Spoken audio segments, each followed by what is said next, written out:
गांधी ने गुलामी की जंजीरों को तोड़कर मां भारती को आजाद कराया। अब हमारा कर्तव्य है कि गंदगी को दूर करके भारत माता की सेवा करें। हमसे निकलेगी स्वच्छता की एक नदी, चल चल चल चल कल कल कल कल एक धुली सी जिंदगी। स्वच्छता की जोत लेकर घर घर जाएंगे, साफ सुथरी रोशनी में सब नहाएंगे। महात्मा गांधी की 150वीं जयंती और हमारे माननीय प्रधानमंत्री आदरणीय श्री नरेंद्र मोदी जी के आह्वान पर इंदिरा गांधी राष्ट्रीय मुक्त विश्वविद्यालय सफाई अभियान, स्वच्छता अभियान में सतत जुड़ी हुई है। इस कार्यक्रम के अंतर्गत हम अपने पूरे परिसर को साफ कर रहे हैं। इसके अलावा जो एक अभियान है प्लास्टिक मुक्त भारत का, तो हम इस अभियान में जुटे हुए हैं और प्लास्टिक मुक्त इग्नू परिसर बनाने के लिए हम कृत संकल्प हैं। अब प्लास्टिक का कोई उपयोग इग्नू में नहीं होगा। इस परिसर के लोग एक साथ मिलकर इस सफाई कार्यक्रम में लगे हुए हैं।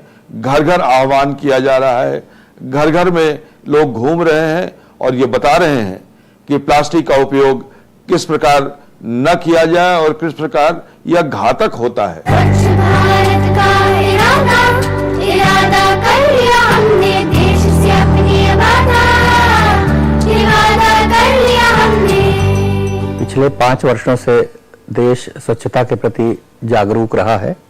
विश्वविद्यालय ने संकल्प लिया है कि आगे हम लोग इस संबंध में सतत लगातार स्वच्छता के संबंध में कार्रवाई करते रहेंगे।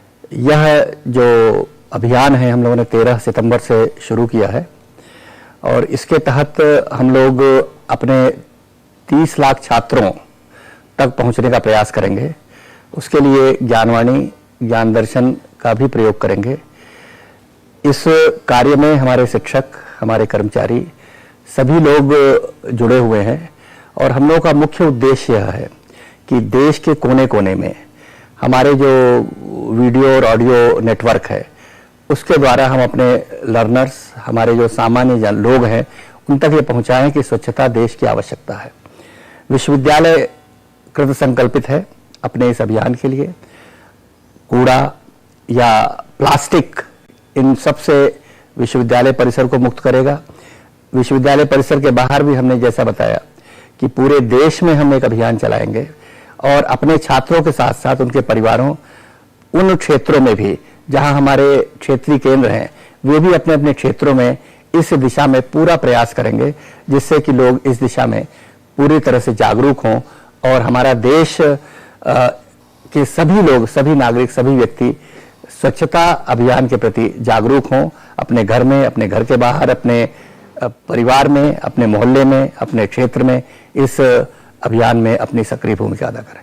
स्वप्न गांधी जी का अब साकार करना है, स्वच्छता का देश में त्योहार करना है। कि हम जिस अभियान को आगे बढ़ा रहे हैं, सब लोग इसमें हमारा सहयोग करें, सब लोग हमारा साथ दें, ताकि हम यहाँ के पूरे एनवायरनमेंट को क्लीन अप कर सकें। शुरुआत अपने घर से होगी, फिर इग्नू के कैंपस से उसी तरह आगे बढ़ते जाएंगे। ये सबसे बड़ी बात है कि हम आगे बढ़ रहे हैं और शायद हम अपने घर से ही शुरू करेंगे तो सब ठीक रहेगा और अच्छा रहेगा और ये स्वच्छता जो है बहुत दूर तक जाएगी। अंधेरे को गाली देने से अंधेरा नहीं मिटता, उसके लिए हर घर में एक दीपक जलाना होता है। तो शुरुआत हमने यही की है कि पहले स्वयं के घर से दीपक जलाए। हम लोगों के साथ आगे बढ़े और सफाई का ध्यान रखें जिससे कि बीमारियों से दूर रहा जा सके। कैंपस में एक भी वेस्ट नहीं बचेगा, या तो खाद बनेगा या तो रिसाइकल होने के लिए बाहर जाएगा। नहीं तो अगर हम उसको ऐसे ही छोड़ देंगे वो अगेन पाइल अप हो जाएगा और उसमें से हार्मफुल गैसेस निकलेंगी जो आगे हमारे कैंसरस और उसके लिए बहुत हानिकारक है। छोटे छोटे बच्चे बड़े जागरूक हो रहे हैं। अदरवाइज वो अपने चिप्स और जूस के पैकेट्स इधर उधर डाल देते थे, अब वो अपने सही समय पर कूड़ादान में डालते हैं। इग्नू कैंपस के घरों में जाएंगे तो उनको समझाएंगे कि किस तरह हमको कचरे को मैनेज करना है, तो वो उनको इस तरह से बताएंगे कि यही हमारा काम है अब। कि पॉलिथीन का यूज बंद कीजिए, सब्जी लेने जाना है तो अपना थैला ले जाइए, थैला लेकर जाकर ही सब्जी लीजिए। अगर सब्जी वाले थैले में सब्जी नहीं देते हैं, पॉलिथीन में देते हैं, तो सब्जी मत लीजिए।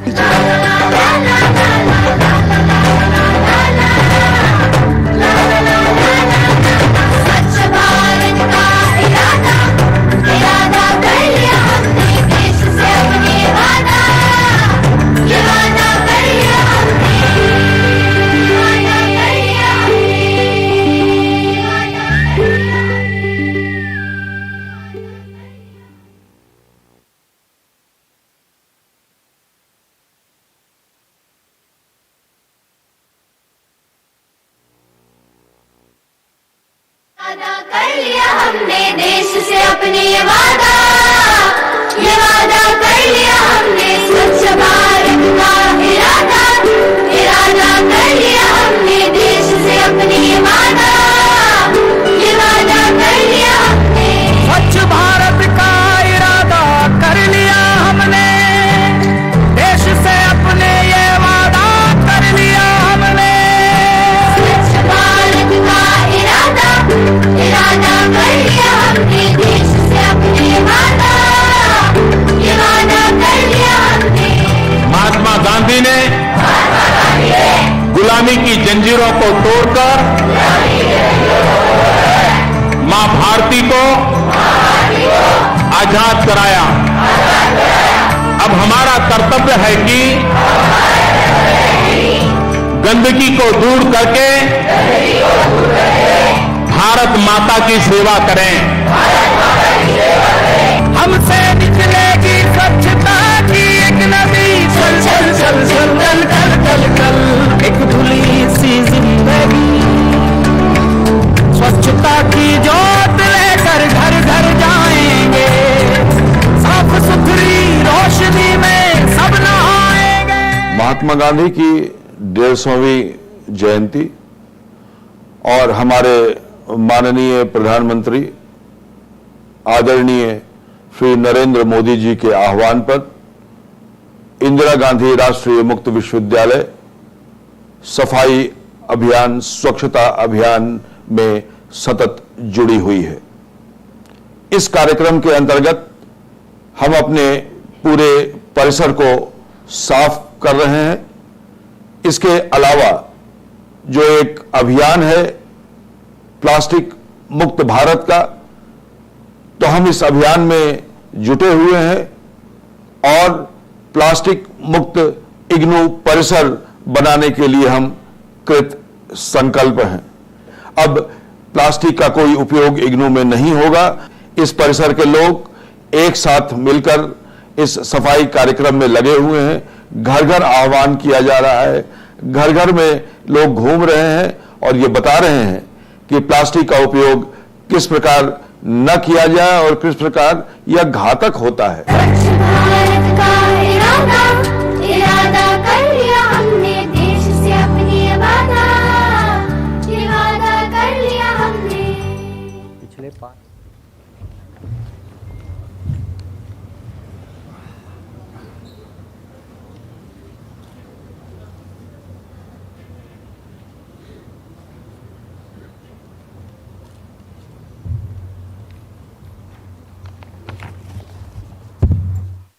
Good morning.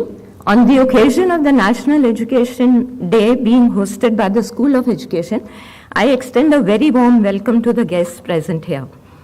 I also welcome the guests who are joining and becoming a part of the event in virtual mode. The National Education Day, as we all know, is an annual event celebrated on November 11th, the birth anniversary of independent India's first education minister, Maulana Abdul Kalam Azad. The day is observed to highlight the Maulana's contribution in shaping India's education system and also to underscore the significance of education in the betterment and welfare of society. The chief guest on this special occasion is Professor Dinesh Singh, an eminent educationist. ex-Vice-Chancellor, Delhi University, and he is currently the Vice Chairman of Jammu and Kashmir Higher Education Council. We are honored by your presence, sir, and extend a very warm welcome to you. We are also privileged to have in our midst Professor Nageshwar Rao, Vice-Chancellor of the University. A hearty welcome to you, sir. I extend a warm welcome to Dr. Alok Chaube, Registrar of the University, and I think now we can begin the event with the Kulgeet. The session begins with a rendition of the Kulgeet, the theme song of the university. I request everyone to please stand up for the Kulgeet. ये है जन जन का विश्वविद्यालय,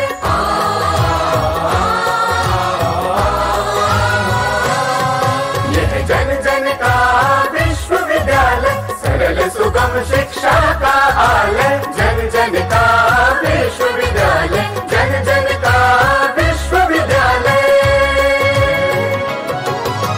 ज्योत जलाए ज्ञान की, स्वाध्याय की, अनुसंधान की राह दिखाए वंचितों को, शिक्षा के अधिकार की, ना उम्र का कोई बंधन, ना बंदिश परिधि की, घर घर है बना शिक्षा का देवालय।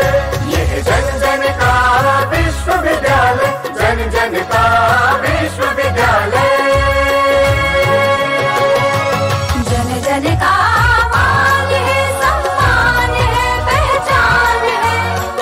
जन का मान सम्मान पहचान है, राष्ट्र का आह्वान है, वरदान है, अभिमान है, राष्ट्र का आह्वान वरदान अभिमान है। सर्व सुलभ सर्वोत्तम शिक्षा का है वादा, मुक्त और दूरस्थ शिक्षा का महालय। ये है जन जन का विश्वविद्यालय, जन जन का विश्वविद्यालय।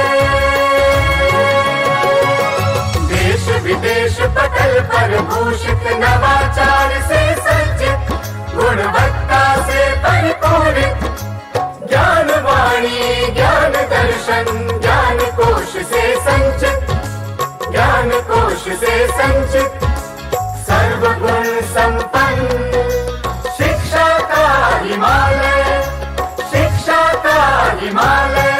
यह जन जन का विश्वविद्यालय, जन जन का विश्वविद्यालय।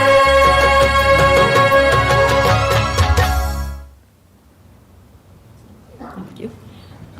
I now request Professor C.B. Sharma, Director of the School of Education, to formally welcome and introduce the guests.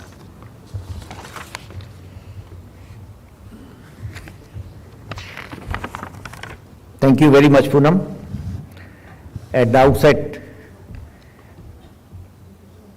let me thank Professor Dinesh Singh ji for accepting our invitation, and also our Honorable Vice-Chancellor for assigning this task to the School of Education to organize the Education Day of this year. Poonam ने मुझे बहुत मुश्किल काम दे दिया है।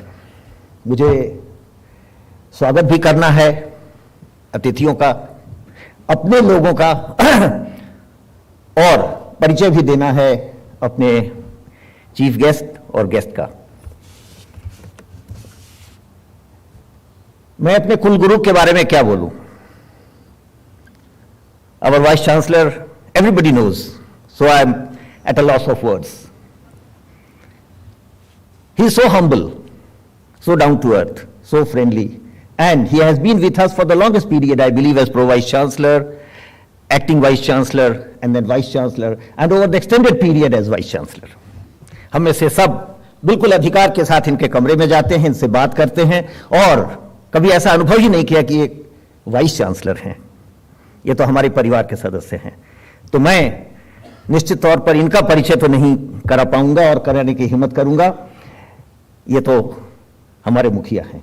आपका बहुत बहुत स्वागत है सर कि आपने ये अवसर भी दिया और आप यहाँ उपस्थित भी हैं। आज इस कार्यक्रम की अध्यक्षता करने के लिए।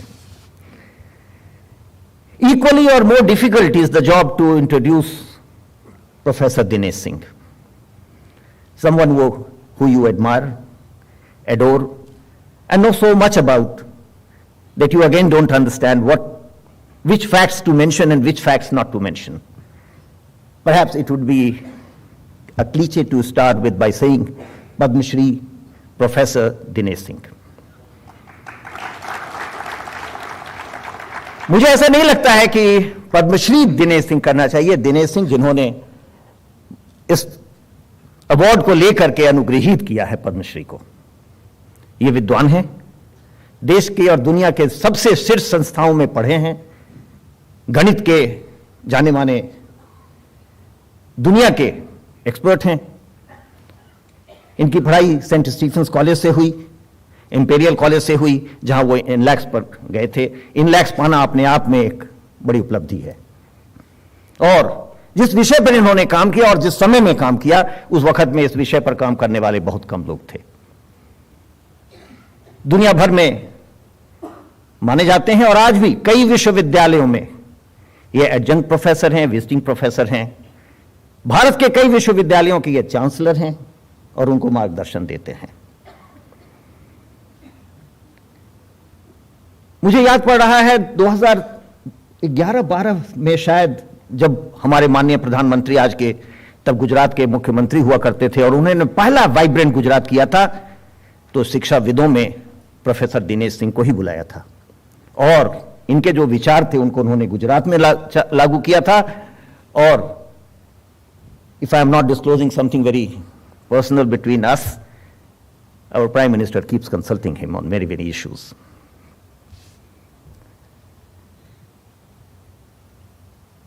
Professor Dinesh Singh is a man of ideas.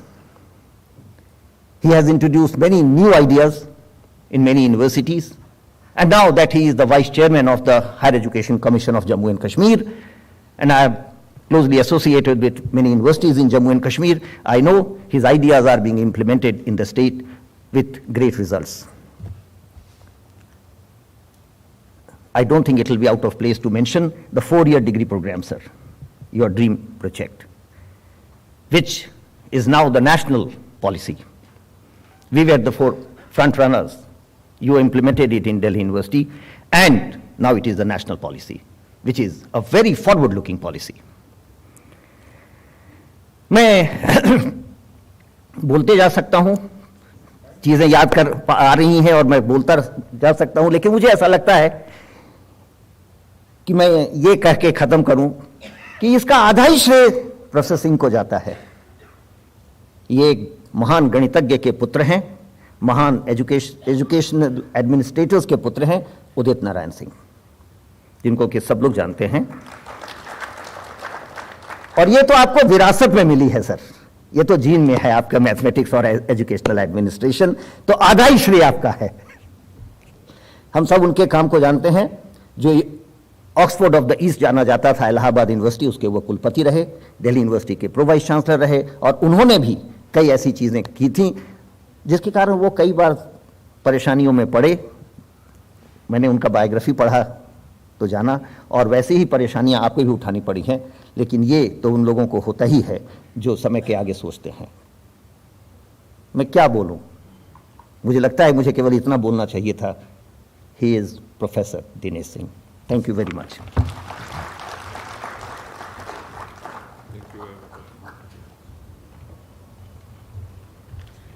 Thank you, Dr. Sharma.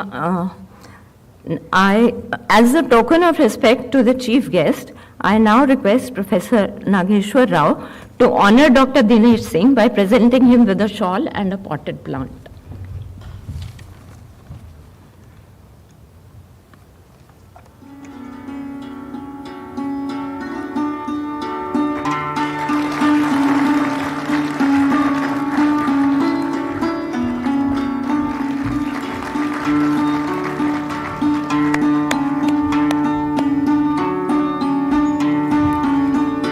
On the occasion, I request Dr. C.B. Sharma to offer our felicitations to Dr. Nageshwar Rao, Vice-Chancellor, IGNOU, by presenting him with a shawl and a potted plant.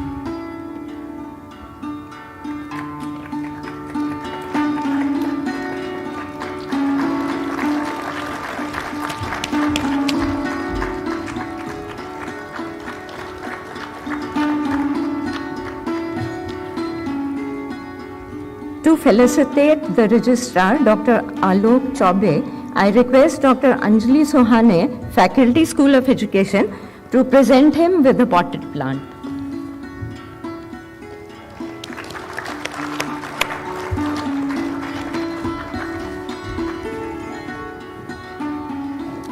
May I now request Dr. Dinesh Singh to make his presentation on the theme, Building a Knowledge Economy, Lessons from India's History.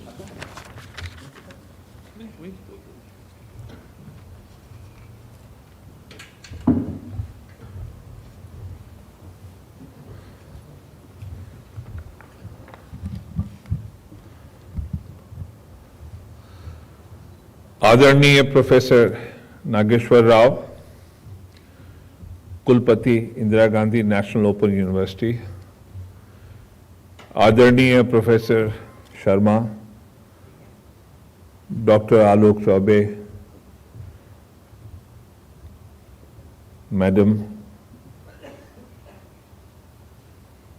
faculty, colleagues of the fraternity of the Indira Gandhi National Open University, I am delighted and honored to have been given this opportunity to express my thoughts on education on this auspicious occasion when we remember our first education minister, Maulana Azad. I have heard many things about the legendary nature of Maulana Azad, a scholar par excellence, a nationalist, a freedom fighter, a close associate and follower of Mahatma Gandhi, a worthy colleague of Jawaharlal Nehru. As the story goes, he molded the initial directions that India's education system would take. And there are just two things that I can recount today that have been passed on to me from very knowledgeable and reliable sources.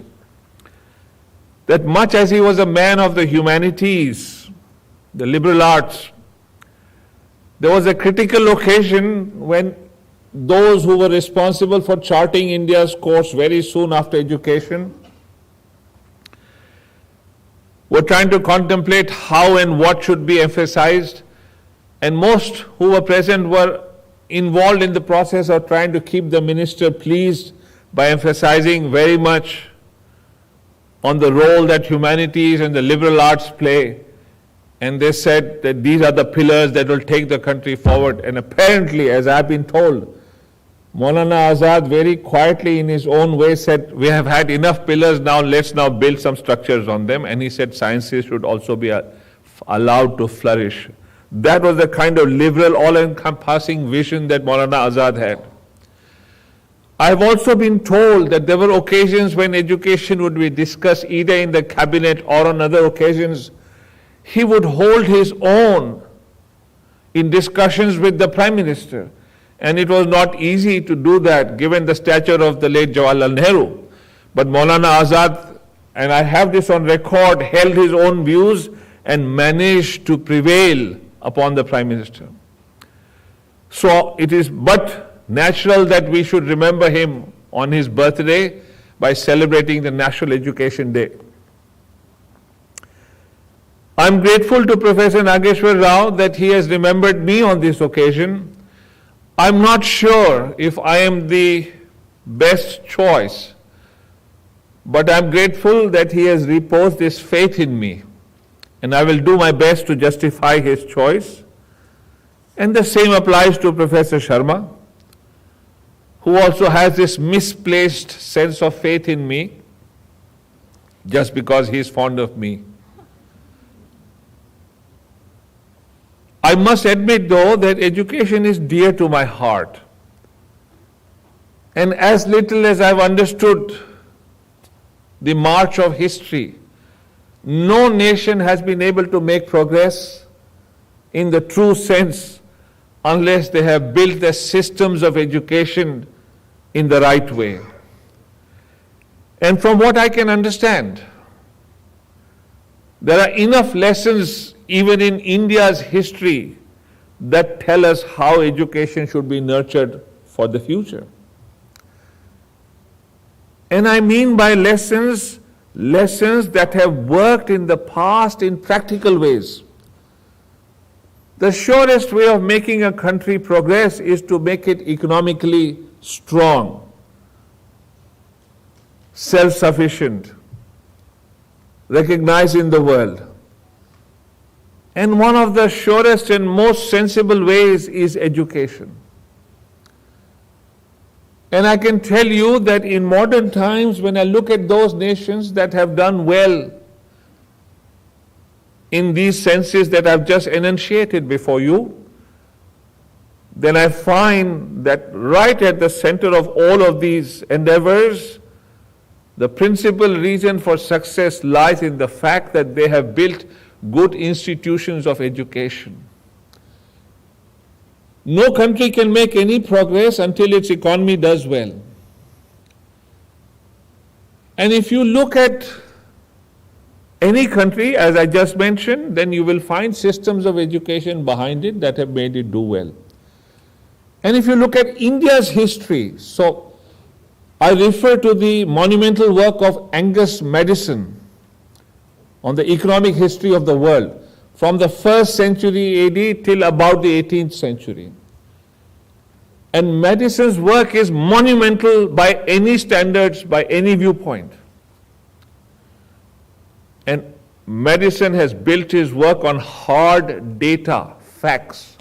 And he records that for uninterrupted fashion from the 1st century till about the 18th century, India's GDP dominated global GDP. We were the single largest contributors to global GDP. China was a distant second. So you can see that in this uninterrupted fashion, India's economy played a stellar role in the world, and there was well-being in our land. And as I just said, that these things only happen if your systems of education are worthwhile. And so I was led to delve into what was it that happened in education that made our country economically well off. And as little as I have understood, I think one of the best things that summarizes this is best expressed by what the Mimamsa school of philosophy says. And so long ago, hundreds of years ago, it says that knowledge without action is meaningless. In other words, unless you tie knowledge to practical ends, what is the purpose? And you think carefully, this is what makes a nation's economy go higher and higher. The fact that knowledge is put into action. And that has been India's contribution to the global understanding of education. Whenever I have delved into what people have to say about education, I realize that in one way or the other, we in India had understood this quite well. And I do not speak on a chauvinistic platform. I'm talking of hard facts. As I said, you can look at what Madison says, and then you start going behind the causes. So if you look at what Pliny, the Roman historian, much before the time of Christ, records, and Pliny has put this on record in his writings, that India is taking away all our gold. And it's not doing this by force. It's not that India is invading the Roman Empire. It's just that when India trades with the Romans, we have so much to take from them because they cannot do with what we have, without what we have. And so they are compelled to take, and in return we take their gold. So what was it that India was doing that compelled Pliny to make this complaint? There were land and sea routes that took us to those lands. Land routes for trade and also sea routes. And in those days, to take a seafaring vessel along the high seas for trade to Africa and beyond, to Europe, was no easy task. And yet, century after century, there are records to show that Indian seafaring vessels consistently and accurately sailed across the Indian Ocean and returned safely. As late as the time of Isaac Newton, Newton is records in the British Parliament that as of now, science knows no means of determining position at sea. And why is Newton compelled to say that? Because European vessels were consistently getting lost. They were unable to find their ways, and you have this prime example of Columbus, who set forth to discover India and traveled in the opposite direction. But this is not what happened with Indian vessels.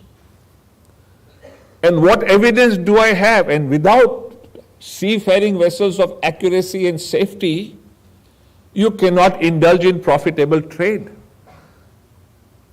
And what was it that allowed us to do that? One, our vessels were extremely well built. There are records to show that Indian seafaring vessels were consistently better built than those that came from Europe. They were sturdier. But more importantly, they knew how to find position at sea. And let me give you some evidence for that. So there is a small island called Socotra off the coast of Madagascar. Its actual original name is Sanskrit. Its name is Sukhadra Dweep, that which gives you joy, pleasure. On that island are a huge number of caves. On the walls of the caves are scrawlings by Indian sailors dating back from since the time of Christ. They write in Sanskrit and in Pali, and what do they write? They write that they have come from India, stopped at this island. Why is it called Sukhadra Dweep? Because over there they are able to replenish their supplies for food and water. And then they move beyond for trade. And then they return and go back to India. That in itself bears testimony that our vessels were able to cross the ocean and come back. But if you go and come back with accuracy, have nothing to trade, then what is the point? There will be no profit. It cannot just be a tourist trip. And therefore, we come to this thought of what is it that they were trading in? And let me tell you something very interesting. So, several hundred years before Christ, when Alexander invaded India, and then the mystery of what we were trading, one of those things will be solved. When he invaded India, he did not eventually cross the Beas River. He stopped on the banks of the Beas River. Western historians have generally recorded that by now his soldiers were tired and they wanted to go back, so he turned away. But Indian history, folk history records with clarity that Alexander's spies crossed the Beas and witnessed the Magadhan army, the powerful, mighty Magadhan undefeated army, arrayed across the river with thousands of elephants, thousands of horses, and thousands of foot soldiers. And they came back and told Alexander that the Magadhan soldiers are waiting eagerly to give you battle, and they had never seen an army like that, and one that had never been defeated. And that is when Alexander actually decided to turn back. He knew that he could not take on the army. But when he turned back, he was a demoralized man. Also, he had already become friends with Porus, with whom they had a battle, and he almost lost to Porus. But then they became friends. So when he was heading back and he was demoralized, Porus gifted him something that cheered him up. This is on record. And do you know what it was? Several ingots, not of gold, of the Woods steel. A steel that only India knew how to manufacture. This was highly valuable, invaluable steel. The famous Damascene talwar, Damascus sword, was nothing but India's wood steel that was given shape in Damascus. The steel came from India. It was in great demand because that was the only steel that really worked in battle. And India exported that. And when Alexander received the gift of those several, the term they use is talons. We could use ingots of steel. He was happy because he could use them, put them to good use. Where was this knowledge coming from? It was from our knowledge systems. Our knowledge systems, where they had enough chemistry, enough physics, enough metallurgy, and enough knowledge of how to market, that allowed us to export the wood, steel, and bring gold in turn. And if you think that this was the only thing that we could do, you're badly mistaken. There was lots of other things that India would export. I do not know how many of you are conscious of this. There is always a little bit of controversy because of lack of knowledge when these statements are made, which I am about to make. But there is a very well-known historian of medicine and surgery who has written an authoritative book long ago at the Johns Hopkins University, which is known for its medicine. He records with great detail that India was the first country in the world that invented plastic surgery. I have seen this in the library of the Johns Hopkins University, written by an American historian of medicine who was a professor there at the Johns Hopkins University, one of the foremost universities of medicine. And it wasn't just plastic surgery that India invented. We also invented cataract surgery. And in that book, I have seen explicit diagrams of the kind of instruments for surgery of the finest that were thinner than the thinnest hair. And how could you make those instruments? Because we had the wood steel. And these ideas, these methods were exported to the West. That is how they became familiar with these surgeries. But this isn't all. India was exporting in many other realms. As late as when Vasco da Gama comes to India, and in my history books in India, when I was in high school, I was told that he discovered the sea route to India. Unfortunately, our historians, for whatever reason, and I do not wish to get into that blame game here, failed to record or understand or discover that Indian sailors were crossing the ocean hundreds of years before the time of Vasco da Gama, as you find evidence at Socotra. But it isn't just that. Vasco da Gama had no idea how to get to India. He reached Africa. And from there, he picks up an Indian navigator from Gujarat by the name of Kana. And Kana takes him straight from Africa to Kerala, right across the Indian Ocean, with accuracy. And how does he do that? Because Kana and Vasco da Gama records this. Our historians, for whatever reason, seem to be shying away from this. I have this on record from a Harvard historian and then from a Portuguese historian, that Vasco da Gama observes Kana using a device to find position at sea called the Rapalgai. What is the Rapalgai? It is a device based on a mathematical principle coming from the knowledge systems of India. That is what was allowing Indian ships to navigate the high seas with accuracy. And that is what therefore allows your economy to flourish, and that is what is meant by a knowledge economy. And I've given you just one example. We had mastered systems of knowledge and put it to good use within the country. There is a district in Tamil Nadu by the name of Chengalpattu. I have looked at data of Chengalpattu from a few hundred years before the time of the British,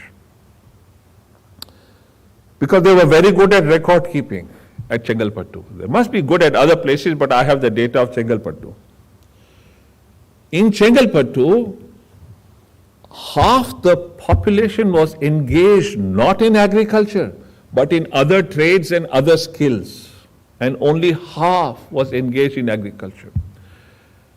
And they had, through technology, mastered the use of water for irrigation purposes by building a system of eries, so Chengalpattu was never deficient in water. I'm talking of Tamil Nadu, Chengalpattu. In modern times, we are forever being told there has been a shortage of water and this and that and this and that. It was so well managed by technology, and that was being used for irrigation. The output of grain in Chengalpattu before the British takeover is significant, extraordinarily high, consistently, the records show. And then the output begins to go down when the British take over and they begin to stifle our economy. We were using our knowledge systems to build irrigation, which allowed us to have good agriculture, which allowed us therefore to be prosperous. Knowledge is always put to use, and that is what emboldens a nation to then do other things. And this story is repeated consistently in India's history, century after century after century. It isn't just Chengalpattu, it isn't just this. I came across a book at Edinburgh, University of Edinburgh, which is in my possession. It is a 200-year-old book. 200 साल पहले लिखी गई है. By the then Vice-Chancellor of the University of Edinburgh, a man by the name of Robertson. It is a history of ancient India based on Greek and Latin sources. But within that book, which is entirely or almost entirely based on Greek and Latin sources, there is a small portion where it talks about a manuscript that he has come across from the Karnataka region of India. It is in Sanskrit and it is an astronomy manuscript.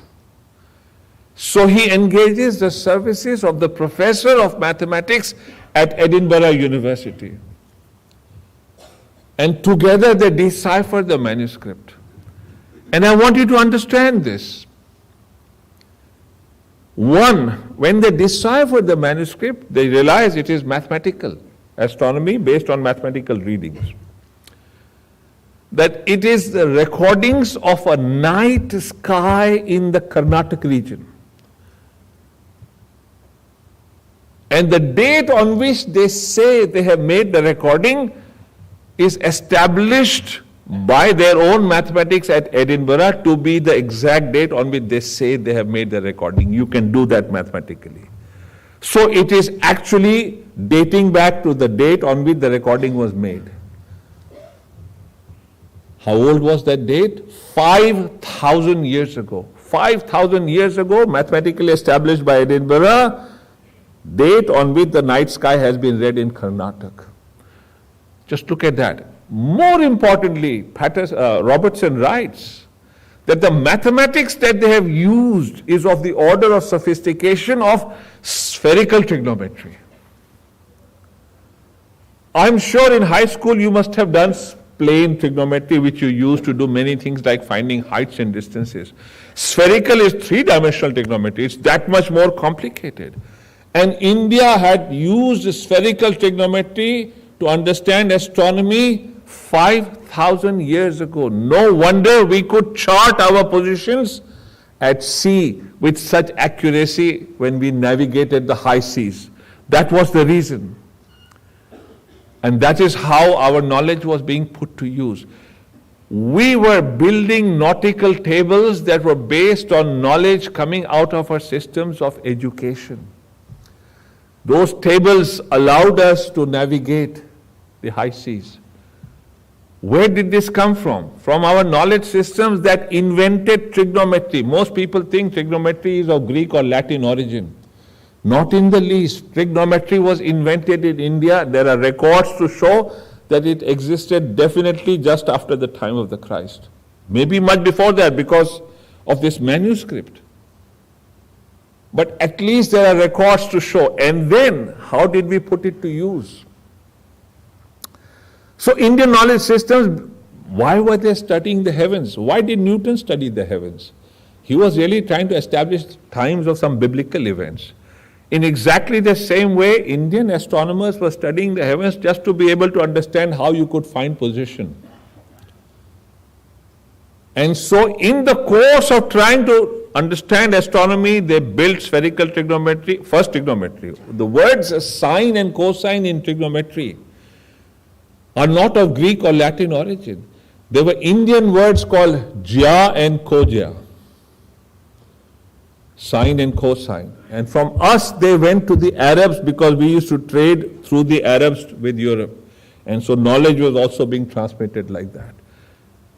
And so when the Arabs read our manuscripts, they made a translation which was phonetical of jya and koja as jab and kojab. And the Greeks, when they came across this, they made a literal translation. Jab is a kind of pocket or something of that shape of a sine curve. And so they called it sine. That's the origin. It's Indian origin, which goes all the way there. And what use was trigonometry, as I just told you, to be able to find position at sea. And when we began to understand the movements of planets, there is record now, and I've been to places where the manuscripts are still available. Bhaskaracharya II invents the calculus, which is considered to be one of the finest inventions of the human mind, 500 years before the time of Newton. Newton is credited with inventing the calculus. Actually, Bhaskaracharya not only invents the calculus, he uses it to study planetary motion exactly how Newton does, but 500 years before Newton. The word that he uses for the derivative is the exact same word that Newton uses, tatkalik gati, instantaneous velocity. But he does it 500 years before Newton. So Indian knowledge systems were consistently in harmony, and history records this time and again, time and again. I do not know what has happened to India now, in spite of the fact that we have a policy in place now, the national education policy, that shouts from the rooftops, that connect your education to the well-being of the challenges of society. Our systems somehow are refusing to move in that direction. We are still basically textbook and blackboard driven. But India was not like that. The Upanishads are recordings of the great teachers in education of the past. And my favorite Upanishad is the Chandogya Upanishad, historical recordings of the teachings of the great teachers. In the Chandogya Upanishad, we have this episode of the Gurukul of the great Guru Gautam Haridrumat. To Haridrumat's university comes this child for admission. I want you to understand the Indian tradition, and I wish we could do that with a certain degree of open-mindedness and willingness to conform to the wisdom that has worked in the past and has been working in the present in other countries. Why India sleeps, I do not know. You have a policy in place endorsed by the government. What more could you want? And I will come to that in a short while. But let me just tell you what happens when this child of 12 comes to Haridrumat. One more learning here. We did not enroll our children into formal education until they were 12 years of age. Till then they were homeschooled. There is much wisdom in that, much wisdom. And I have a historian colleague from Delhi University who has researched on education system in the 18th century in Bengal. And he said that tradition was alive till then, at least definitely in Bengal, where children till 12 were homeschooled.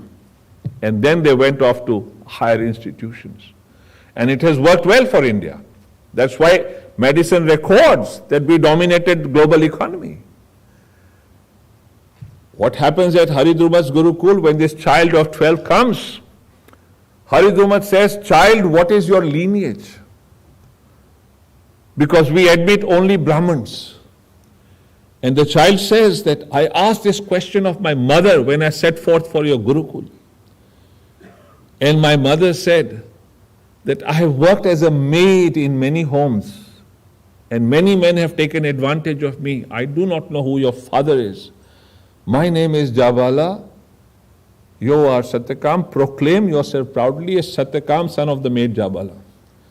And when Haridrumat hears this, he says, son, I admit you. Because a Brahman is not by birth. Let's pay attention to this. You cannot have good education unless you have an open mind. And what does Haridrumat say? A Brahman is not by birth. A Brahman is recognized by adherence to the truth. That is the hallmark of a Brahman, not by birth. And so, because you speak the truth so boldly, I admit you. You are a true Brahman. I wish we would have that openness in our own minds that the Upanishads extol. But more importantly, does Haridrumat tell him to go recite the Vedas? No. He gives him 100-odd head of cattle. Says, go to the forest and do not return until they have multiplied threefold. Do you know that wealth in those days was always measured by the number of head of cattle you owned? And this was a practical exercise in wealth management, project-based, hands-on, consistently. That is why the Mimamsa philosophy says knowledge should be coupled with action. हमने क्या कर दिया है? Black board, text book और इम्तिहान के बीच में उसको दलदल में धसा दिया है. We have embedded our education systems between talking on the lecturing, talking on the blackboard, using a textbook, and our strange exam systems, which have embedded everything into the quicksand of mediocrity. India must awaken. The policy shouts consistently, don't do that. Connect things to the needs and challenges of the world. The challenge even then and now is wealth management. Economies will not do well if you don't know how to enhance your wealth. And Haridrumat said, Satyakam into the forest with this practical project of the highest importance. And when he returns after they have multiplied so many fold, then Haridrumat says that you already have knowledge. Your face is enlightened. Who taught you? And then Satyakam recounts that all his practical experiences gave him that wisdom. But then he also says that I still need some more and teach me. There must be a balance between the theoretical and the skill. And skills are not inferior. Skills and knowledge, as India has consistently emphasized, are just two sides of the same coin. We in India have somehow relegated skills to something inferior. I do not know how we will recognize this, but whomsoever I have admired in the realm of education, in the realm of economic education, have understood this extremely well, understood this consistently. Knowledge and skills feed on each other. They are two sides of the same coin. One feeds the other. It isn't that skills are inferior or knowledge is superior.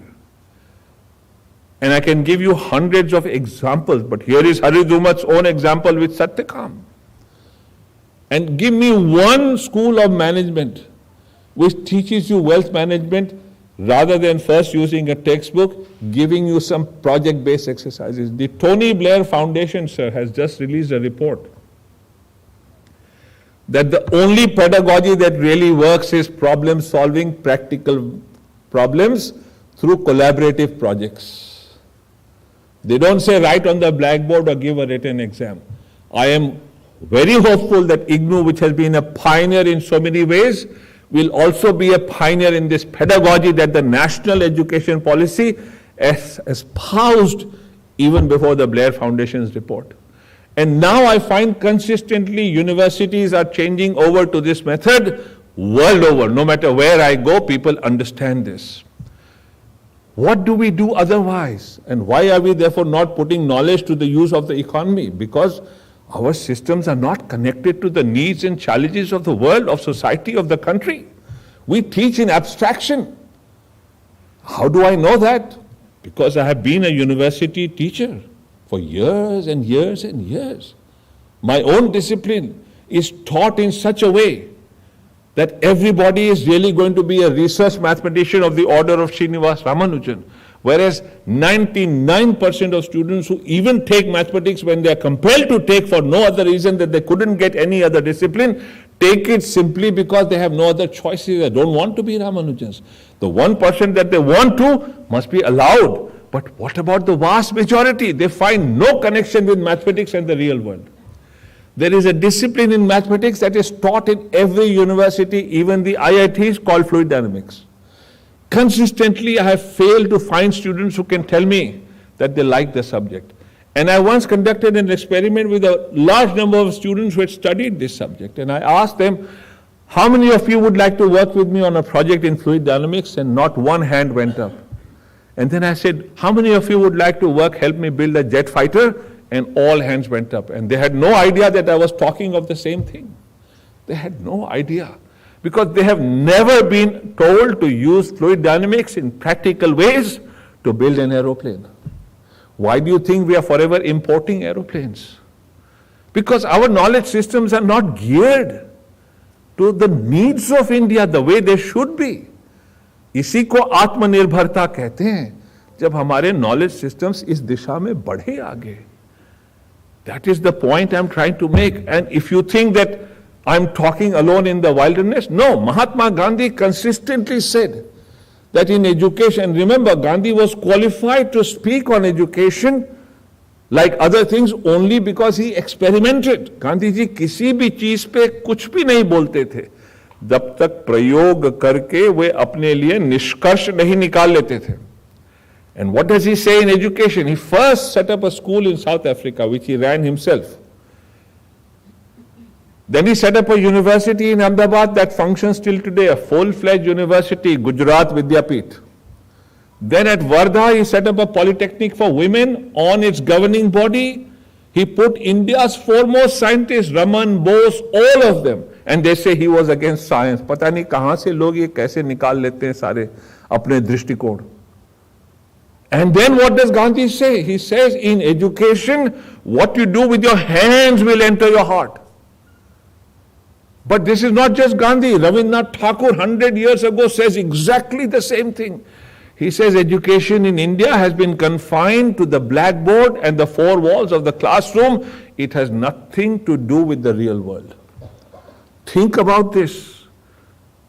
India had understood this. That is why this practical thing of a Rappal guy comes to us in a transdisciplinary fashion. You build something using engineering, but there is theoretical knowledge of mathematics.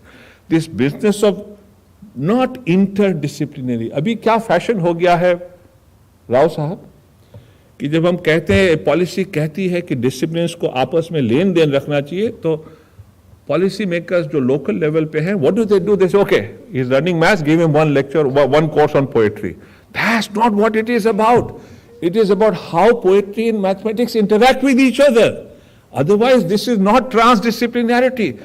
And I don't know how many of you are aware that 200 years before the time of Christ, there was a prosodist in India by the name of Pingal, who was trying to build new meters, chand, in Sanskrit poetry, by combining permutations and combinations of the existing meters, the sounds, the long and short sounds.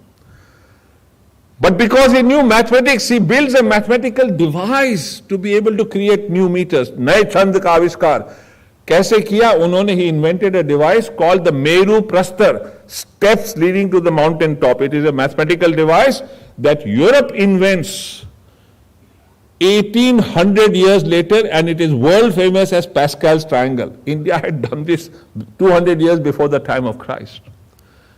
That is true transdisciplinarity. Parantu, I have yet to find a single Sanskrit course that allows you to use computer programming and mathematics with chands to see how Pingal went about it and what our students could do. And if they could do that, then Sanskrit would be a far more empowered discipline for the well-being of India, because then genuinely mathematics and computer science would blend with Sanskrit. But we don't do that.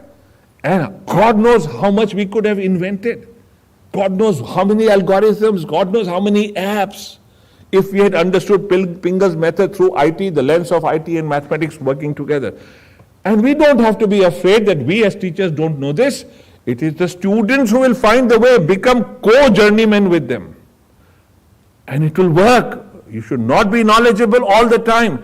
In any case, we must never teach too much. We must teach them to learn. Not that ye bhi padha do, wo bhi padha do, or daldal mein uska dimag dhasa do. Don't do that. India had never done this in the past. Look at the freedom that Haridrumat gives Satyakam.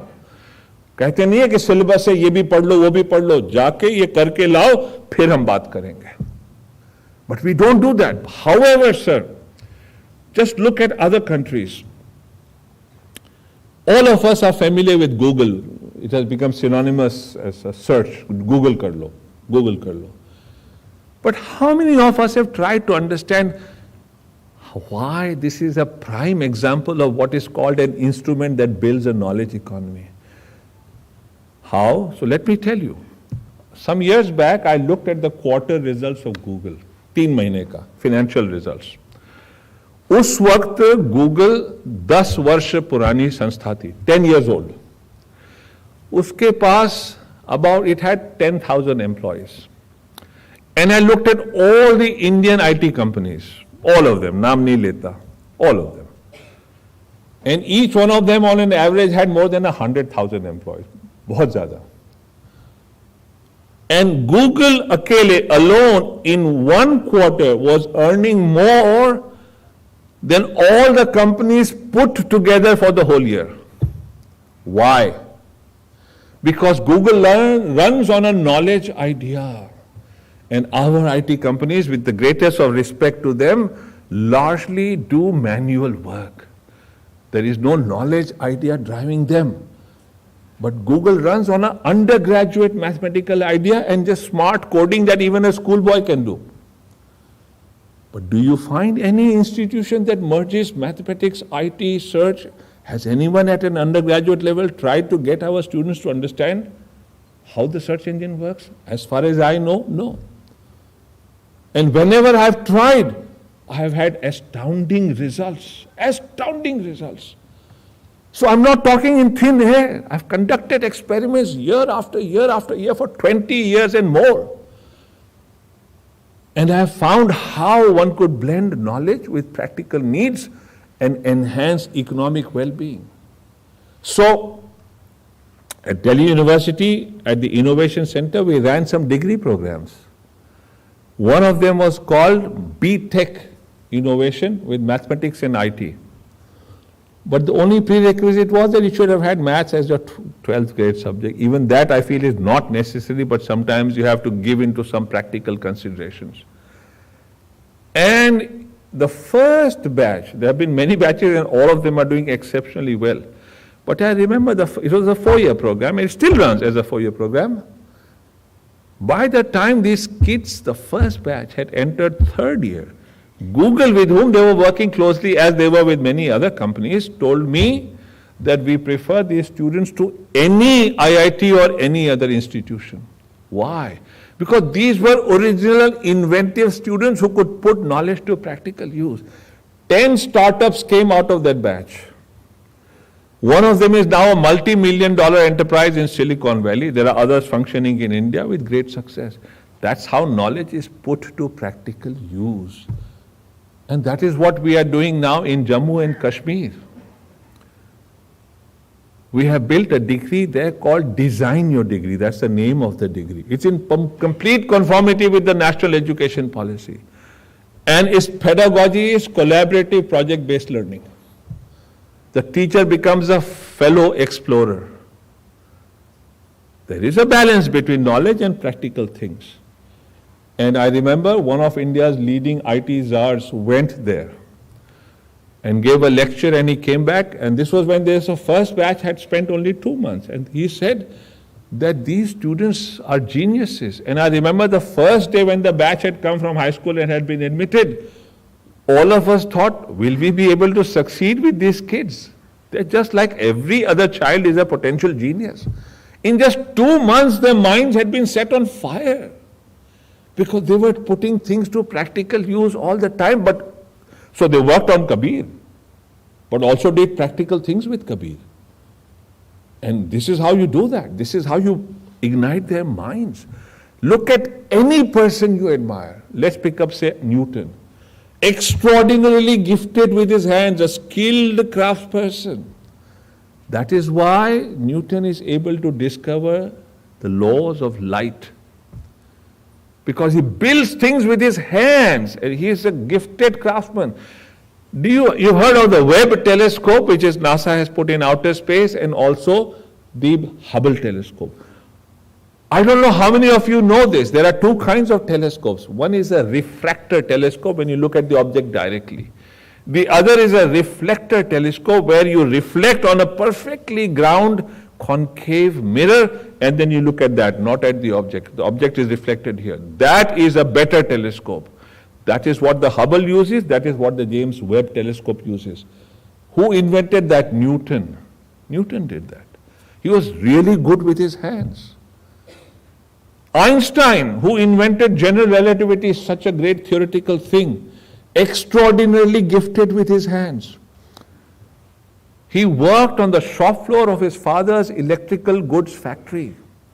And he did such a good job that after a PhD in physics, while he's working in the factory, he decides he will manage the factory because his father is ill. And this is where his ideas are developing on gravitation, because he's working with electromagnets. And when his father recovers, he goes and works as a clerk in the patent office, patent clerk, third class. But at the same time, while he's inventing general and special relativity, Einstein invents the world's first automatic camera with his hands. The first modern safe refrigerator. साहब हम तो professors हैं, हम हाथ नहीं गंदा करेंगे, हम ब्लैक बोर्ड पे पढ़ाएंगे और इम्तिहान लेंगे, 6 सवाल पूछेंगे जो पिछले साल नहीं आए थे उसके पहले आए थे, और फिर तुम्हें पास या फेल. हम पास फेल करने में खूब लगे रहते हैं, खुद को तो फेल कर रहे हैं हर साल. India must wake up to this, because the national education policy decries all this. And the sooner we do this, the better for India. And it isn't just Google. The fastest growing economic region in Great Britain is the one that exists around Oxford and Cambridge, because their ideas are giving rise to industry. Startups after startups which are successful. One of the most successful pharmaceutical drugs in the history of pharmacy has come out of Cambridge University. Alexa has come out of Cambridge University. I looked at the campus of Stanford University and the physical area around it. In 2012, there is a study which says the economy of just the campus around Stanford University was worth $3 trillion. 2012 mein. Think about it. Where do we stand? Our best universities have no economy worth the name. But we were not like that, as I've told you. The examples of history tell us something else. That is why I speak today in the memory of Maulana Azad, who sacrificed so much so that we could build a solid platform on education, and consistently government after government has worried about it. But I haven't seen a better national education policy than the one we have today. The tragedy is that I somehow find that we are misinterpreting it or not caring enough. And I urge in all humility that all of us put our shoulder to the task and build India into a true knowledge economy. My last example, India exports goods worth more than $1 billion annually in the form of ready-made garments. Why does India do that? Not because we are very good at tailoring, it's just that labor is cheap here. Nimble fingers exist over, सबके पास है भगवान की then. यहाँ labor सस्ता है. What we don't seem to recognize is that an American university, using a grant from their defense department, has built a robotic tailor of the perfect kind. What is the true test of a robotic tailor? That it can stitch a perfect circle. That tailor can do that. Our entire export industry is in danger. Nike makes shoes now using artificial intelligence. We won't have to come to Agra to get shoes done. Hundreds of such examples. India needs to wake up, because we, in education systems, the responsibility is ours. We are the ones who are required to foresee the future. We cannot afford to be laid back. And so, in the memory of Maulana Azad, in the memory of this great nation, in the memory of Mahatma Gandhi, and as a tribute to the national education policy, I have given you this address. Jai Hind.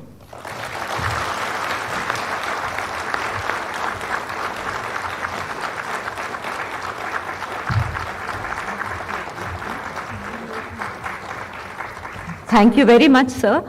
That was indeed a very fascinating account of India's prowess at the high seas and its place in the world economy based on the robust knowledge systems. Embedded in the lecture was also a clarion call for the need to reform education. Are we going to have some interaction after this, or should we move on? We can.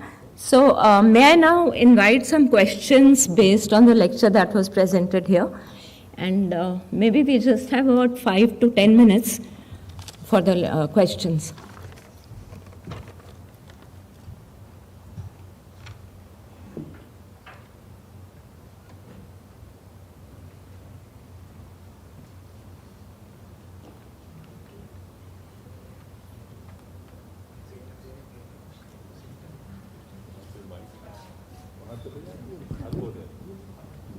Hello. Yeah, I'm Dr. Rajesh from School of Humanities.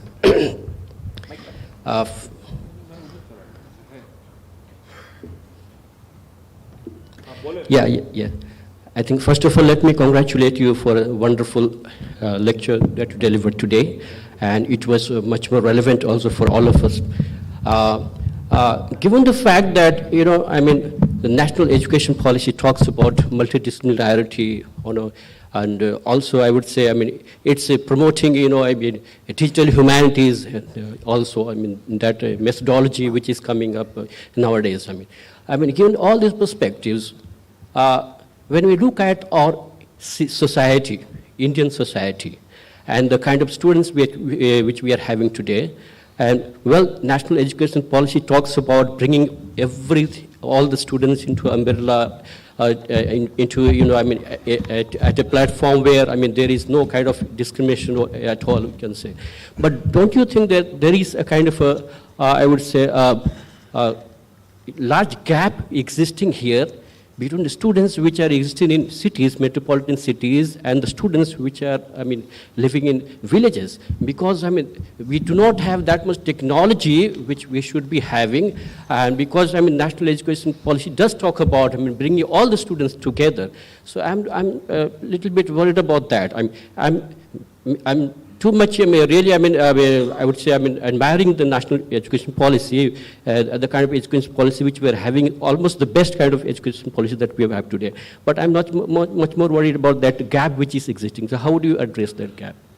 Well, you seem to be a very young faculty. You're young, certainly. Are you faculty here? Yeah, I was in Delhi University, sir. Okay, great, very good. So look, Hindi में कहते हैं ना, जो मन से हार जाता है वो हर चीज से हार जाता है. तो मन से मत हारो, पहली बात. दूसरी बात, कम नॉलेज है ना वो बेहतर है. लिटिल नॉलेज को हम फिर स्लेट थोड़ा क्लीन है, हम उसमें अच्छी चीजें जड़ सकते हैं. एंड हम इस भुलावे में, let's not get into this thing, इसको ये भी teach him this, teach him that, teacher this, teach, no. Let them start with modest beginnings. And it is not necessary that he should learn relativity. वो तो खुद से सीखते हैं. हम उसको रिलेटिविटी सीखने के साधन, let us give him the instruments that will lead him to learn relativity on his own. And 3, the kind of raw talent that I have found in India's unprivileged sectors across the land. Believe me, I have been to all kinds of areas in the last 30 years. I've been to Naxalite areas, I've been to rural areas. I've spoken to school children, I've spoken to university students. And I find nothing but talent no matter where you go. And finally, I picked up, this was about almost 20 years ago, I picked up 15 street children from Khan Market who hadn't been to school. And the age was from between 10 to 17 or so, boys and girls. And I gave them a mathematical problem which is of a high magnitude but does not require too much previous knowledge. And it gives rise to many branches of mathematics, that idea. And I just gave it to them because it's visual. Knowledge visual hoti hai. A good picture is worth 1,000 words. And these children solved the problem without any knowledge of maths or computer science. Believe me, don't be disheartened. Welcome them when you say that they have come with a gap because they are not spoiled. यहाँ urban areas के बच्चे तो tuition center जा जाकर बेचारे बर्बाद हो रहे हैं. We are killing their initiative, we are killing their originality, we are killing their enthusiasm. Look at what happens in some of our so-called great tuition center towns. Suicide पे suicide हो रही है. IITs में भी मैं देख, I don't want to blame the IITs, they're great institutions. I respect them. But we must look at it. Why do our students get demoralized? Don't place the cart before the horse. बच्चे को कम सिखाइए लेकिन उत्साहित कीजिए, प्रोत्साहित कीजिए और वो बच्चा जादू करेगा. I have seen first year students write really good research papers in practical ways, and the Defense Department has followed them because they needed them. That's how useful they were.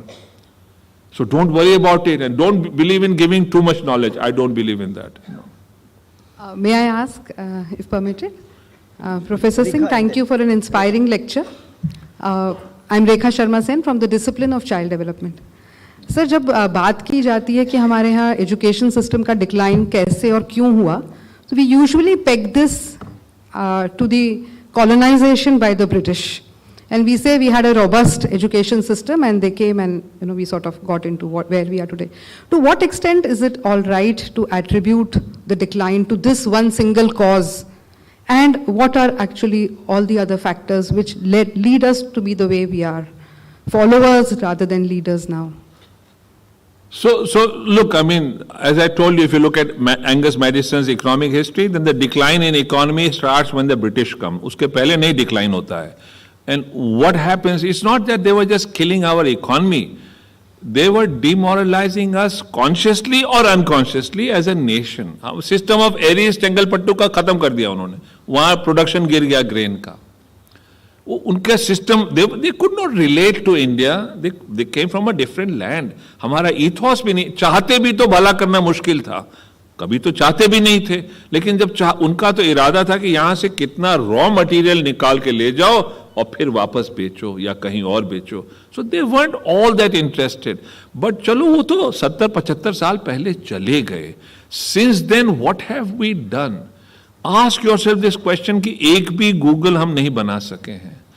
हम कहते हैं we are an IT super power. इतने हमारे बच्चों में इतनी प्रतिभा है. They are so talented. Why is it that not one computer language has been invented in India, even though we say we are an IT superpower? Think about that. Because school में we kill them. Why? When you start getting into 8th, 9th grade, parents अक्सर पीछे पड़ जाते हैं. इसको वो entrance exam, medical, engineering, उसकी तैयारी करो. Knowledge तो वो हासिल नहीं करता. दूसरे this tutoring system for that entrance exam, that kills his initiative, originality, enthusiasm. उसको जब राहत मिलती है तो वो फिर inventive हो जाता है. But our systems are largely not doing that wherever there has been that freedom. Already in Jammu, as I told you, this IT czar who went there came back and told me these kids are geniuses. They're the same kids like all other kids. ईश्वर किसी एक प्रांत या किसी एक जगह को नहीं favour करते हैं. वो सब उसकी संतान है. भूल तो हम कर रहे हैं. We are making those mistakes. Build those liberal systems. Don't teach so much. Make it more practical and connect it to the needs, and you watch how the world will change. Believe me. India, ancient India has been a superpower. Sorry, please. From your lecture, what I can understand is ancient India has been superpower in terms of knowledge, but it was actually, what I feel is it has been lacking in terms of publicity and marketing of its knowledge and also the products. That is maybe because of a lack of link language that can connect the entire globe. That is one aspect. Another thing is, though we have had excellent astronomical knowledge and also lot many time systems, we could not come out with one common system that we could share to the world, maybe because of whatever the technological disadvantage that India had suffered. But otherwise, if there was a common timeline that India could take a lead and establish it instead of we accepting it from Western world, as you have been repeatedly mentioning that it is prior to Christ or later to Christ. Now, instead of calling it prior to Christ or later to Christ, I think now more accepted terminology is the common era, before common era or common era.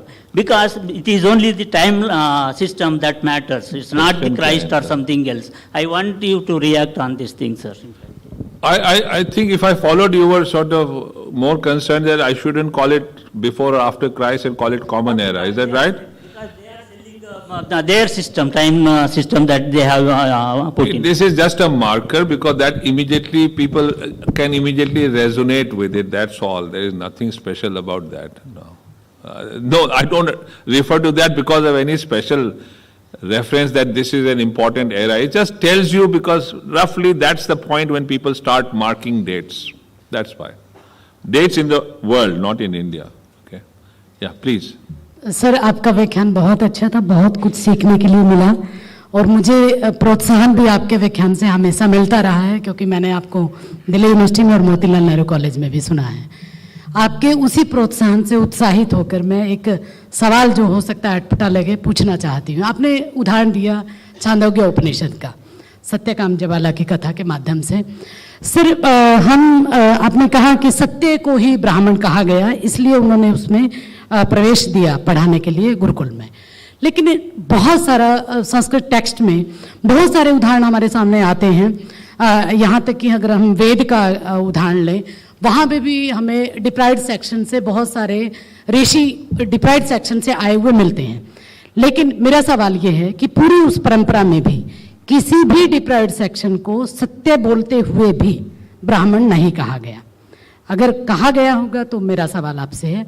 दूसरी बात मैं ये कहना चाहती हूँ कि ऐसा क्या हुआ पूरे हमारे इंडियन नॉलेज सिस्टम के ट्रेडिशनल से लेकर इवन मॉडर्न टेक्नोलॉजी तक आज भी हम एक खास वर्ग से आए समुदाय को उसी समुदाय से संबोधित करते हैं।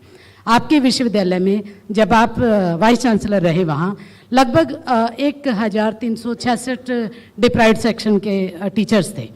मैं सीधा सवाल ये पूछ रही हूँ कि शायद किसी को भी ब्राह्मण नहीं कहा गया होगा, जबकि वो तो पढ़ाते थे। पढ़ने पढ़ाने का काम भी एक तरह से विद्वता का काम भी, उनके जो डीड्स को लेके है उसको भी उनको ब्राह्मण कहा जाना चाहिए था, नहीं कहा गया।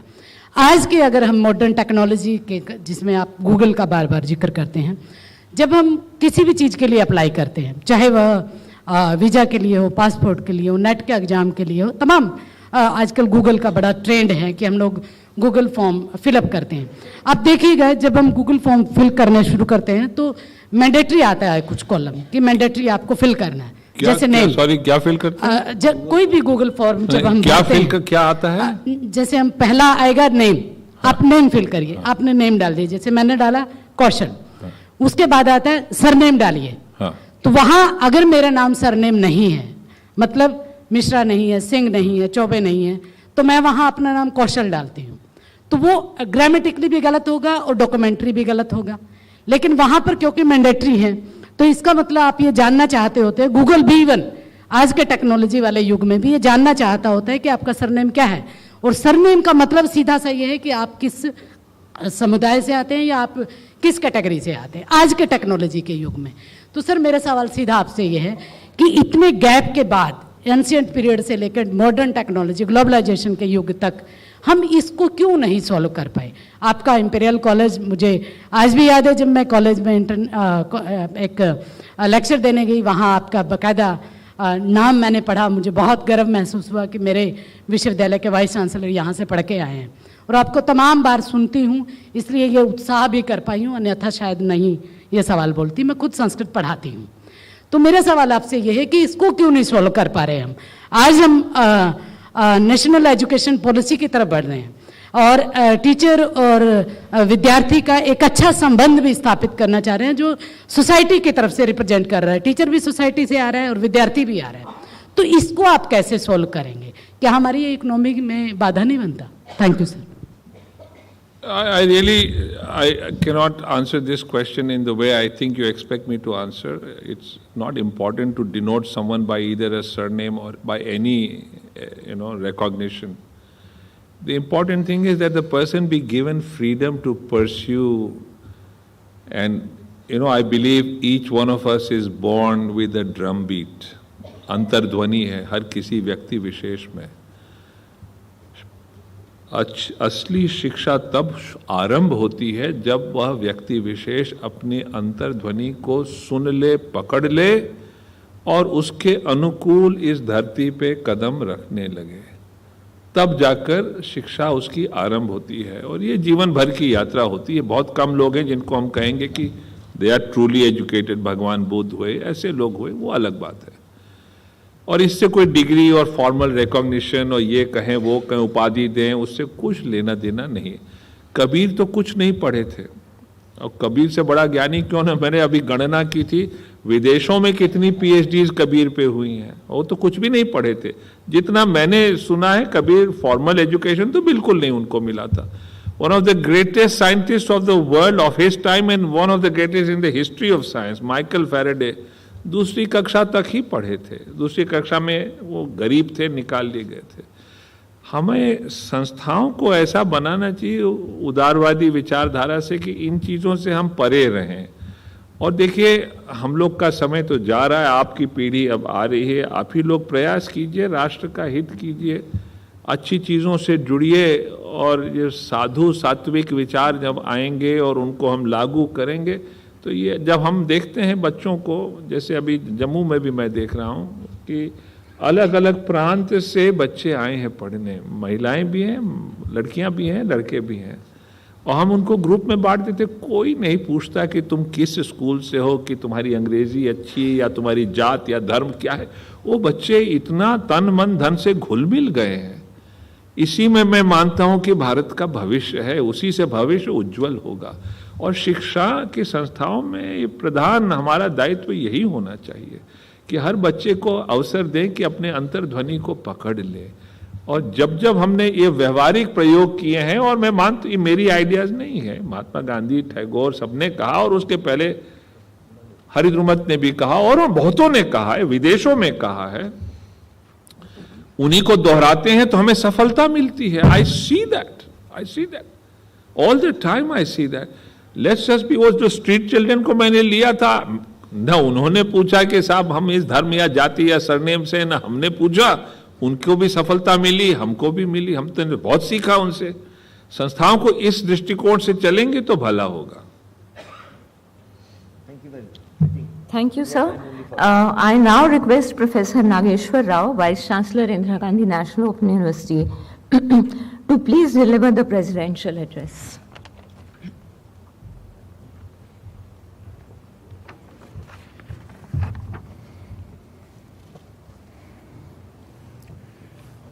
Honorable Dinesh Singh ji,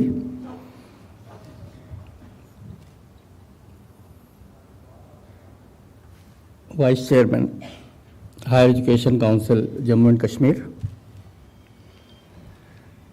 my own colleagues on the dais, respected Professor Muhammad Mia ji, my friends, SP Agrawal Sahab, Principal Ramanujam College, came from long distance, JL Gupta ji, and my own colleagues and distinguished guests. It's an honor for us to listen to Dinesh Singh ji. And rightly said C.V. Sharma ji that this name itself is very, very important to all of us. We don't look at his credentials and other things. Dinesh Singh ji को आप सुन लेंगे तो बहुत कुछ प्राप्त कर लेंगे. और आई एम फॉर्चुनेट इनफ दो तरह से. एक तो लगभग हर 2 महीने में अग्रवाल साहब के कृपा से उनको सुनने का अवसर मिल जाता है. और दूसरी महत्वपूर्ण बात यह है कि मैं इनसे ज़्यादा इनके पिताजी प्रोफेसर UN सिंह जी को जानता हूँ। उन्होंने मेरा अपॉइंटमेंट किया था इलाहाबाद यूनिवर्सिटी में, और संयोग भी रहा कि उनसे बातचीत करने का, लेकिन आज से मैं कभी बात नहीं कर पाया। इसलिए मेरी बुलाने की भी कभी हिम्मत नहीं हुई। वो तो CB शर्मा जी ज़्यादा हिम्मती हैं। उन्होंने कहा कि हमने उनसे बात कर लिया है, आप एक चिट्ठी लिख दीजिए। तो मैंने सोचा कि चिट्ठी आपको लिखना, चिट्ठी तो सोचने लगा, तो मैंने बहुत हिम्मत करके आपको फ़ोन लगाया।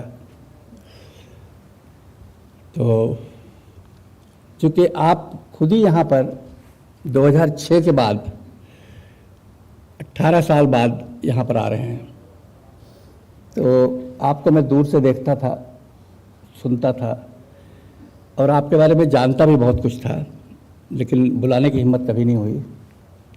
CB शर्मा जी को क्रेडिट दीजिए। ये हिम्मती आपने अभी कहा भी था हमारे कमरे में कि CB शर्मा जी ज़्यादा हिम्मती हैं हमसे। मैंने ये भी कहा था कि आप उनसे ज़्यादा भले हैं। हाँ।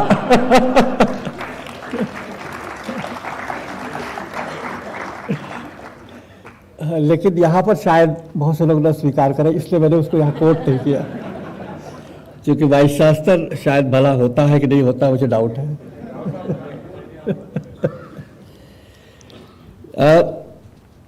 जब हम लोग दिनेश सिंह जी को सुन रहे थे, हमें लगा कि ये मैथमेटिक्स के प्रोफेसर हैं कि हिस्ट्री के प्रोफेसर हैं, और the way he has presented the historical facts before all of us, especially in the context of Indian knowledge system, it is really mesmerizing each one of us who listen to him. कहाँ से facts ले आए, and those things we were not knowing about it. And जब आज हम लोग भारतीय ज्ञान परंपरा की बात करते हैं, वो सारी बातें बहुत इंपॉर्टेंट है। हम लोग खोजना चाहते हैं कि हम लोगों ने क्या किया, और everything he knows about it. और पूरे वर्ल्ड की लाइब्रेरीज में they all recognise us. That is also important when he speaks to all of us. और नॉर्मली ये कहा जाता है, अभी तक मेरे दिमाग में मिसकंसेप्शन ही रहा होगा, कि मैथमेटिक्स के लोग बोल नहीं पाते हैं, लेकिन हिस्ट्री और मैथमेटिक्स और नेशनल एजुकेशन पॉलिसी और एजुकेशन डे पर we got lots of insights from him, great insights. Kaushal ji भले ही कुछ पूछ रही हों, लेकिन उनके पूछने का प्रश्न मैं दूसरा सोच रहा था कि how the Sanskrit can be integrated with computer science. Already she has experimented that idea. We are experimenting with all those things, and let us see the results which we may get. We are doing an experimentation with Hindi also and Urdu also. Hindi, BA Urdu or BA Sanskrit. What we thought is, can we add some other courses, vocational courses, and thereby we have put the credit to the extent of 25% or so. And we have already launched those programs. We are trying to see the results also. तो ये जो आपने बात कही, बहुत बड़ी बात कही कि knowledge is to be integrated with the skills. The knowledge is to be integrated with practice. क्योंकि वैसे ही बोलते चले जाए बिना समझे, उसका कोई मतलब नहीं है। और we are fortunate enough, Indira Gandhi national open University blackboard प्रयोग नहीं करती। We are far from this blackboard system. हम लोग के लर्नर डिस्टेंट हैं, बहुत दूर दूर हैं। We try to reach to them through the channels, through जो आज का ज़माना आ गया, इंटरनेट आ गया है, ई रिसोर्सेज हमारे पास हैं, और चाहे जितना डिस्टेंस पे हो student, we can interact with them.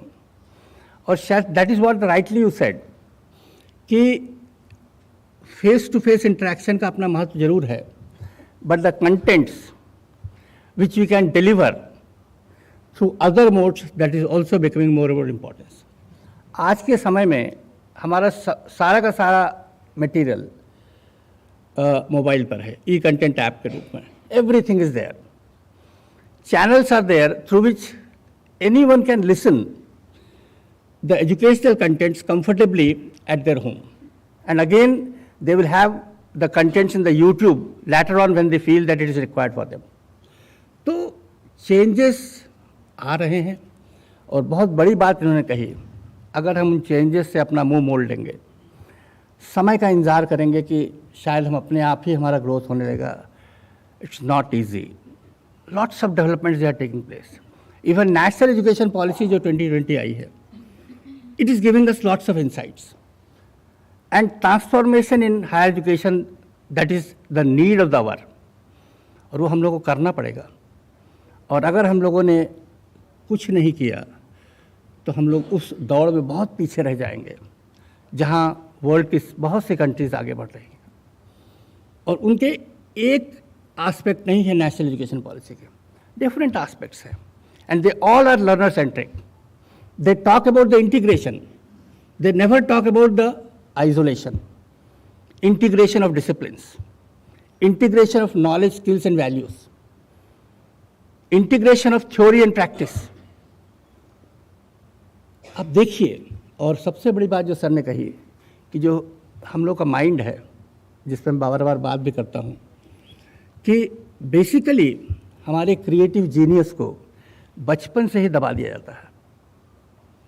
इसीलिए कहा कक्षा 2 का बच्चा शायद ज़्यादा अच्छा हो जाएगा, क्योंकि उसके पास कोई उस तरह का प्रेशर नहीं था कि स्कूल में गया और कहा कि अरे तुम 2 + 2 4 नहीं याद कर पाए. उसको कभी सोचने नहीं दिया गया कि 2 + 2 22 भी हो सकता है. कभी नहीं सोचने दिया था. जो सारा एग्जामिनेशन सिस्टम, चाहे वो ऑब्जेक्टिव टाइप का हो चाहे जो भी हो, they look at the accuracy. They never allow us to think beyond logic. और ये बहुत बड़ी स्ट्रेंथ है. Japan, it has grown because of that. हम लोग भी ग्रो कर रहे हैं आज हम लोग भी ये सोच रहे हैं, और ये हम लोग निश्चित रूप से इस तरह के प्रयास करके बेटर रिजल्ट्स पाएंगे.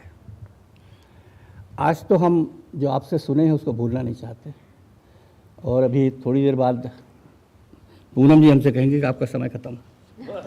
तो इसलिए बहुत बहुत धन्यवाद, बहुत बहुत आभार.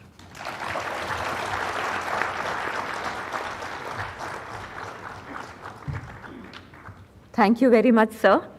As we come to the close of the session, I invite Dr. Alok Chaube, Registrar of the University, to please propose a vote of thanks.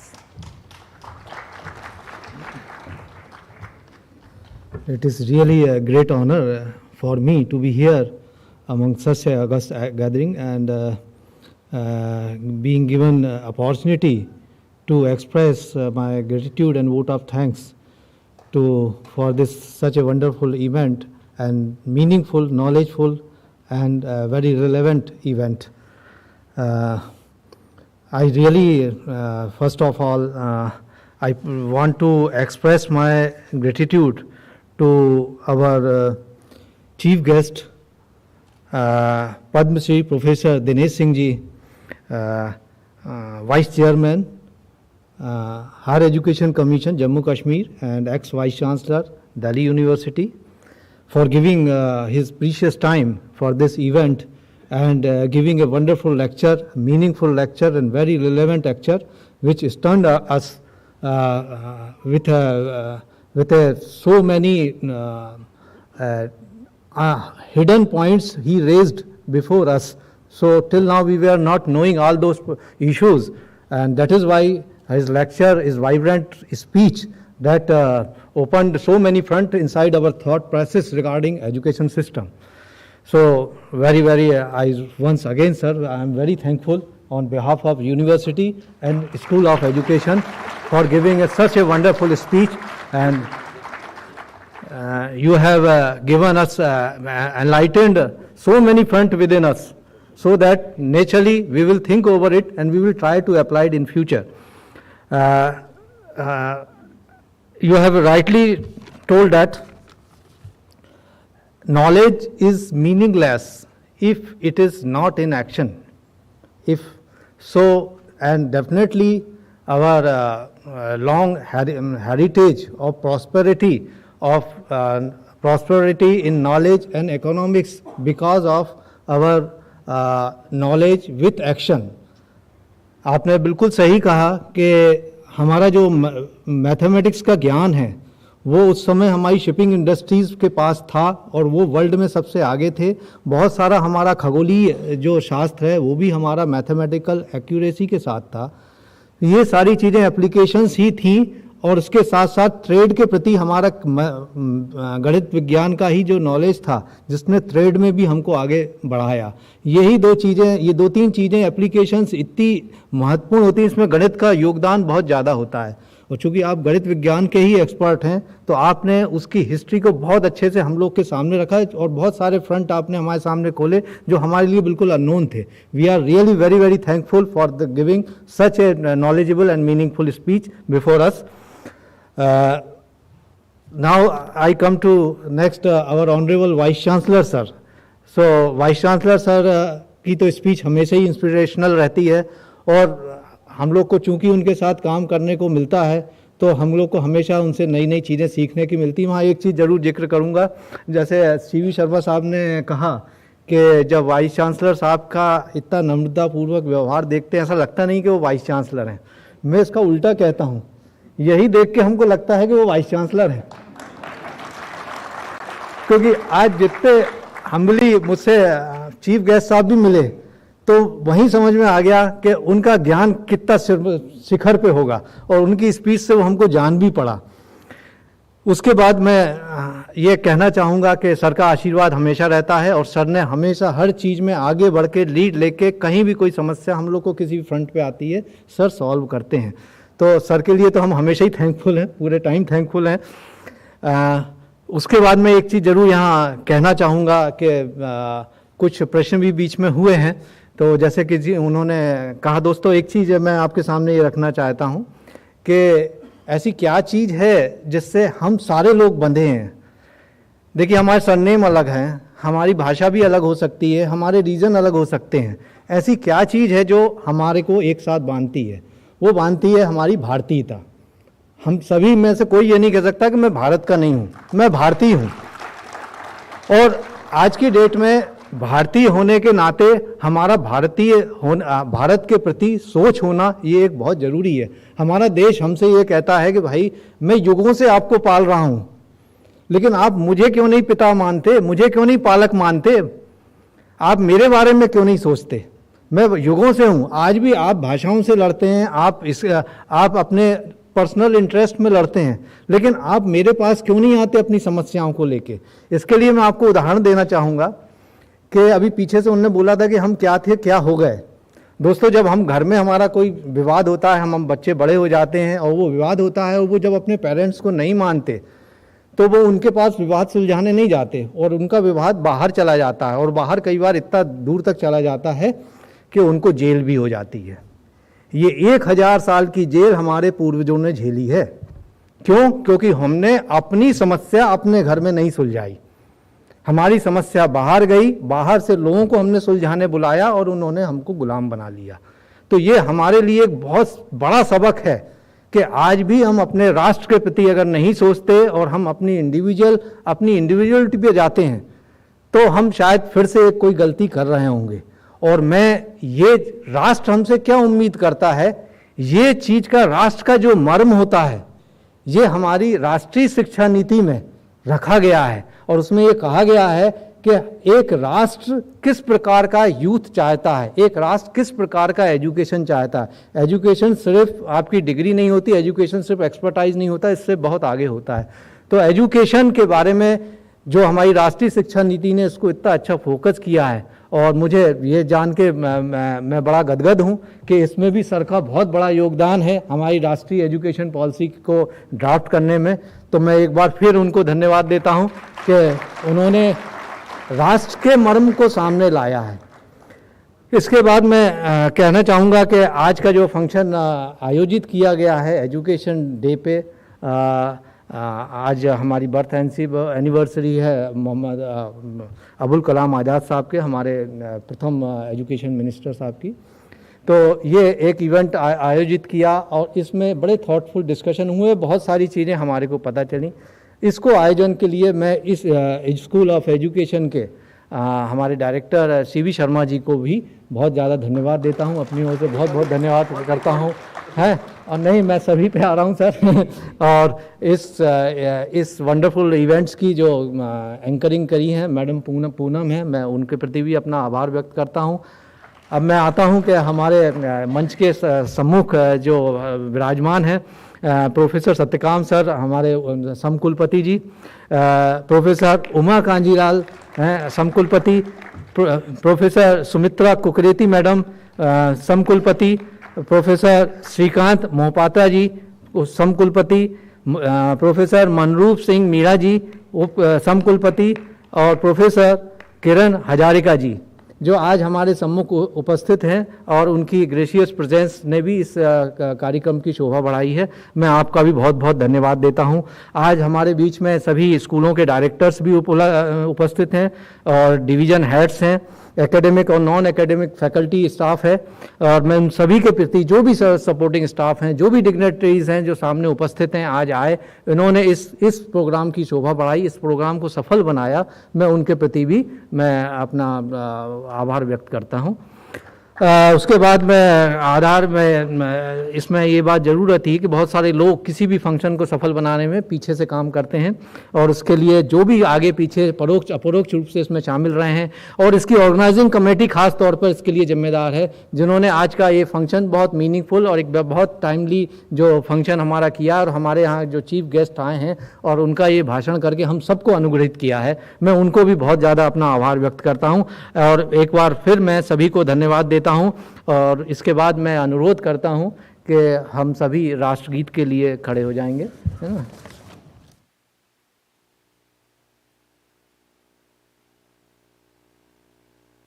Jana Gana मन अधिनायक जय हे भारत भाग्य विधाता, पंजाब सिंध गुजरात मराठा द्राविड उत्कल बंगा, विंध्य हिमाचल यमुना गंगा उच्चल जलधि तरंगा, तव शुभ नामे जागे तव शुभ आशीष मांगे, गाहे तव जय गाथा, जन गण मंगलदायक जय हे भारत भाग्य विधाता, जय हे जय हे जय हे जय जय जय जय हे।